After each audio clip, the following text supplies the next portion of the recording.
The Collins Dictionary Word of the Year 2025 is vibe coding.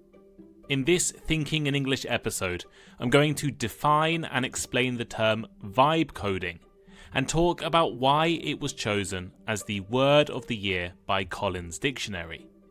I'll also discuss some of the other contenders and runners-up for the 2025 Word of the Year, including Broligarchy, task masking, and micro-retirement. These are interesting words and are all connected to some fascinating changes and problems in modern society. If you're interested, there is an ad-free version of this episode on my Patreon, both in video and audio form. Here is today's episode. Every year, dictionaries choose a single word or phrase as their word of the year. This word attempts to capture the mood, trends, and changes in our society. It's often a reflection of what people have been talking about, worrying about, and shaping their lives around. This is actually the 5th year I've made a Word of the Year episode here on Thinking in English, and it's always one of my favourites to record. In the past, I've talked about brat, kakistocracy, AI, permacrisis, and NFTs in these episodes. Now, the Word of the Year isn't necessarily the most common or popular word. You might not have even heard of it before. Instead, it's chosen because it represents the spirit of the year.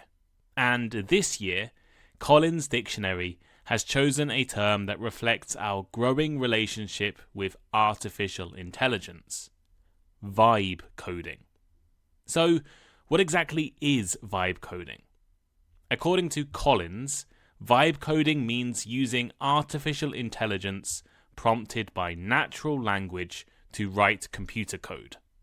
That's a little confusing, so in simpler terms, it's when you tell an AI assistant what you want it to do instead of writing the computer code yourself line by line. You describe the goal or the vibe of what you want to create, and the AI takes care of all of the technical details, all of the actual work. This term was created by Andrej Karpathy. He is a well-known AI researcher and one of the pioneers behind modern machine learning tools. He used the phrase to describe how people and companies are moving away from traditional computer programming. Before the recent growth of AI, to create a computer program, you needed to carefully plan and write code yourself. Now, you can just ask AI to create something for you. It's programming by vibes, not variables. Instead of learning complex coding languages, you can now just use natural, everyday English or any other language to tell an AI, make a simple website, design a chatbot, or create an app that tracks my expenses. Actually, I have personally experimented with this. I can't code, but I have created some apps and tools online using vibe coding. I have used a website called Replit and also the AI site Claude to create applications.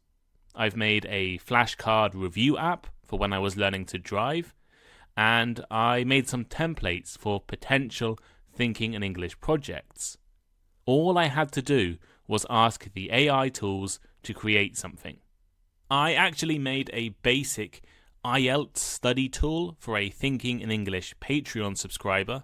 It would just generate random IELTS style writing prompts every day, and I made it using Claude. It took about 5 minutes and 3 or 4 messages with the AI. And that's all it took to create a working app. I think vibe coding says a lot about how society is changing. We are now much more comfortable with artificial intelligence. It is part of many people's daily lives. It's part of my daily life. At the same time, we want things to be quick and easy to use, and maybe we now care a little less about technical precision. Also, it raises some important questions. Are we becoming more creative? Is AI helping us to unlock new ideas and possibilities? Or are we becoming more dependent on machines to do the thinking for us?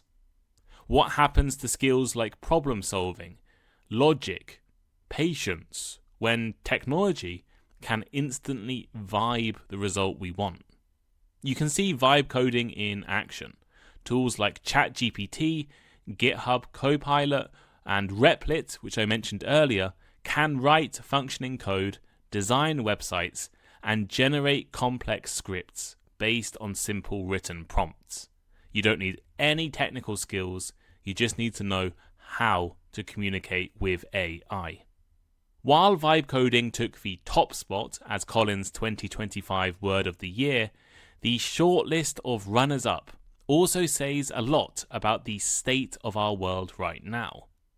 In total, Collins highlighted 10 words and phrases this year.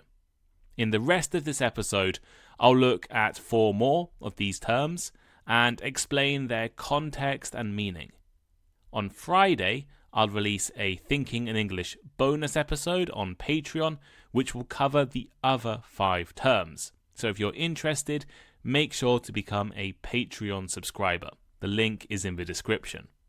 The first runner-up to Collins' Dictionary Word of the Year is task masking. While you may not have heard of the term task masking before, I'm sure many of you have been guilty of task masking at some point during your careers. Task masking is the act of pretending to be busy at work. There are many ways you can do this. You could schedule unnecessary meetings, work on meaningless documents, or if you work from home, constantly move your computer mouse around so your online status says active. It's a way of masking, covering your true level of productivity, hence the name task masking. This term has become relevant and popular in 2025 as more companies stopped working from home and moved back to return to office work or hybrid work. After years of remote work and flexible schedules, many employees have now been forced back into offices. In many companies, physical presence, you being in the office, is for some reason more valuable than the actual results you produce. Task masking is, in a way, a quiet protest against returning to the office. It's similar to quiet quitting, which was a word I discussed in 2022, I think, describing workers doing the bare minimum to keep their jobs. In my opinion, one of the biggest causes of task masking is companies that focus on activity instead of output. If a company thinks the amount of time an employee works, or their activity, is the most important thing, I think it is therefore natural for people to fill any extra time they have by looking busy. If your company rewards activity, then you're incentivized not to produce work, but to look busy. In fact, I have friends who complain that their colleagues, who are objectively worse at their jobs, have been promoted because they seem to always be working hard. They seem to be sending emails all day, always in important calls and very active. However, the actual work they do is similar to or worse than every other employee. They just look busier. They just look like they are working harder.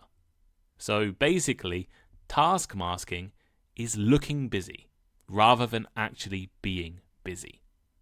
Next up is probably my favourite contender for the word of the year, Broligarchy.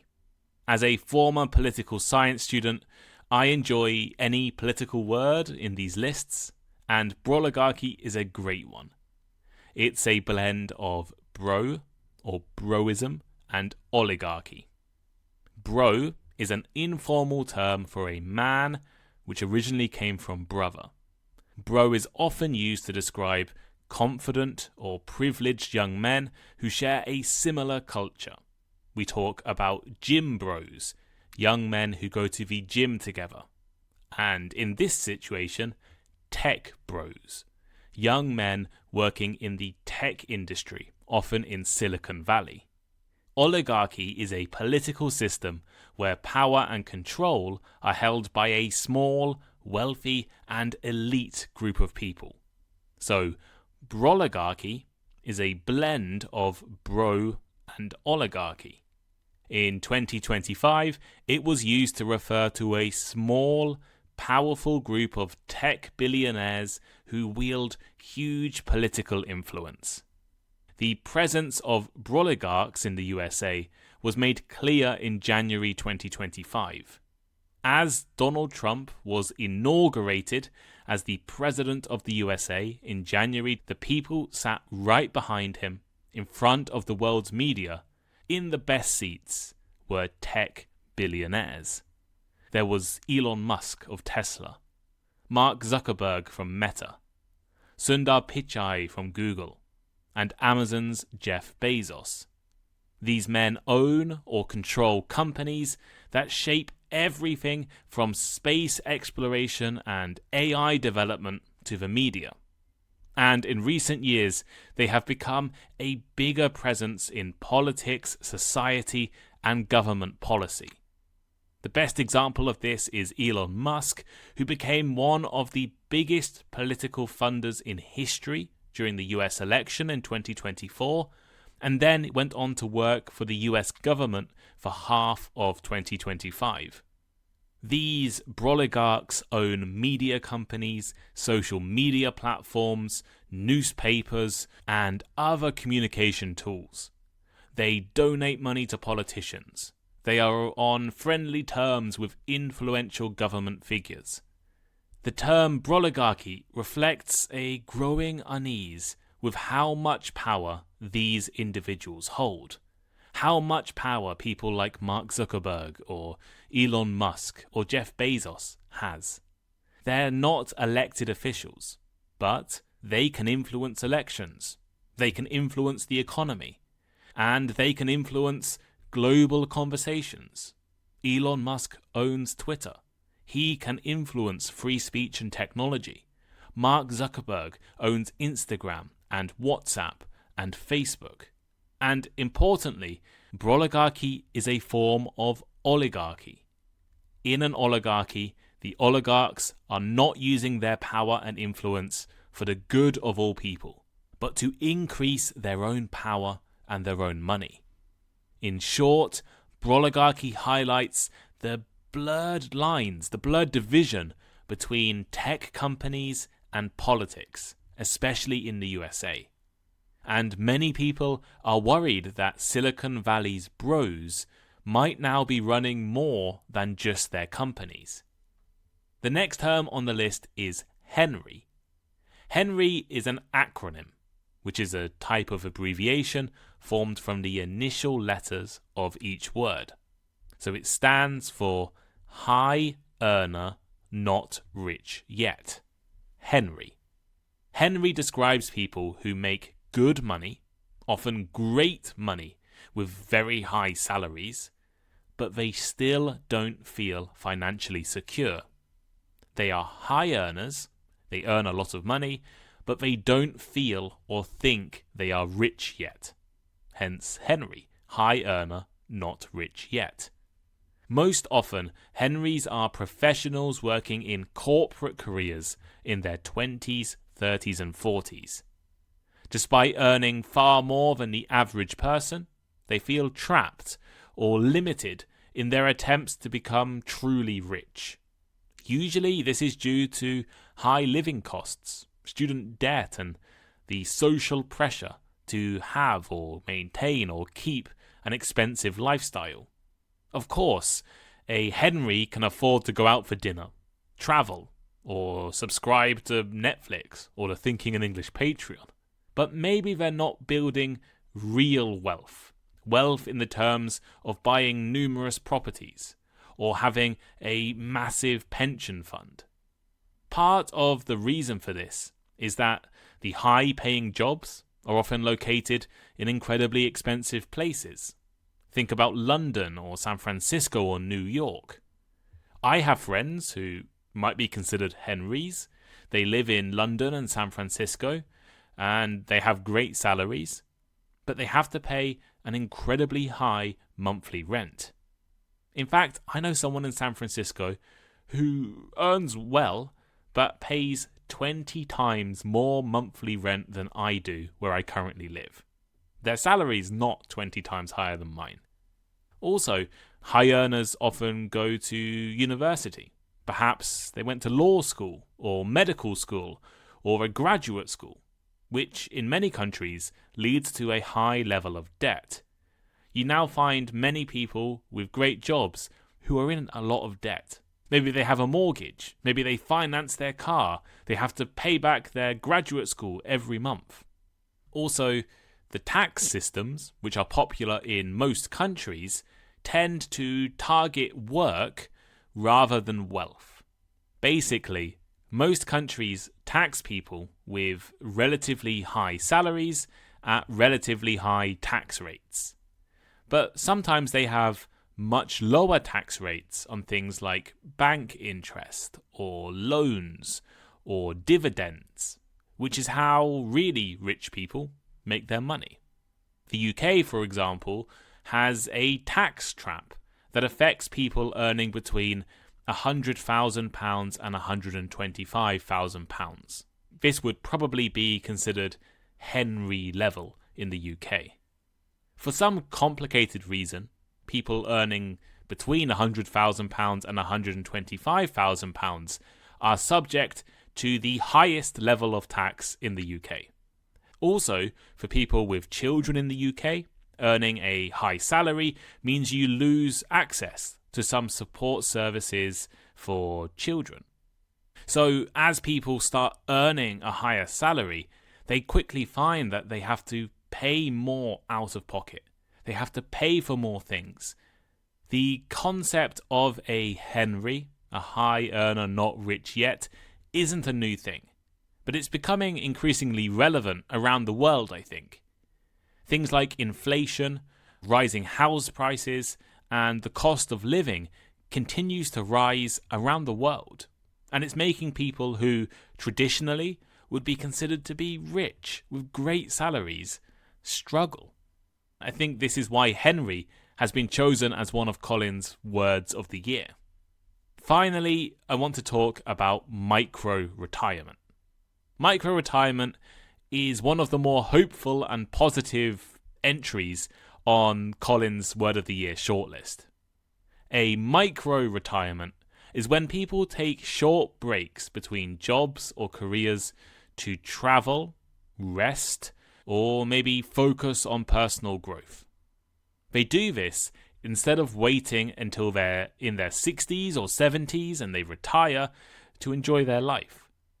It's inspired by the idea that traditional retirement may never come, especially for younger people, especially for younger generations facing an uncertain economic future.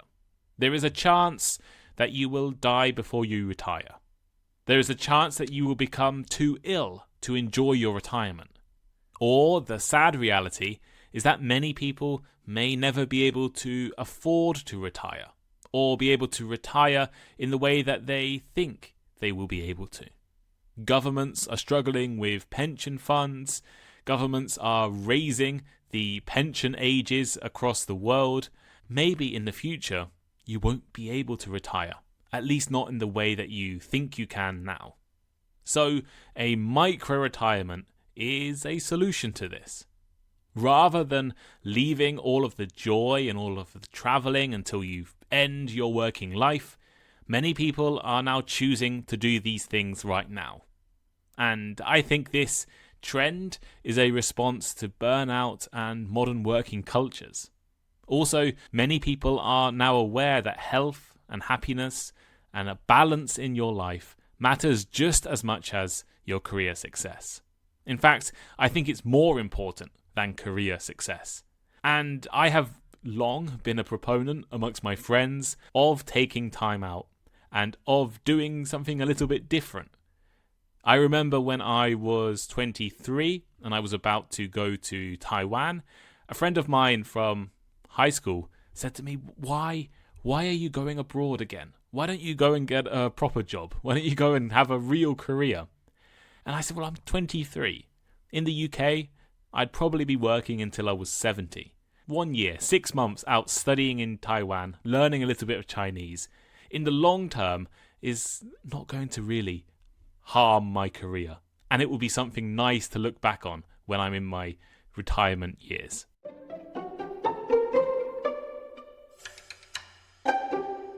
So here is today's final thought. That was the 2025 Collins Dictionary Word of the Year, vibe coding, and some other fascinating terms from the past 12 months. I found these terms interesting. They all reflect something about the modern world. They reflected how AI is shaping how we work and create things.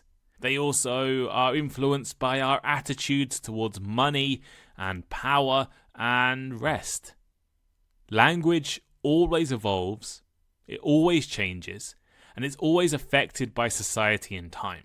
And I think each of those words of the year demonstrates this. Now, I'd love to hear from you. What would your personal word of the year be for 2025? What single word sums up your life, your experiences, and your feelings this year?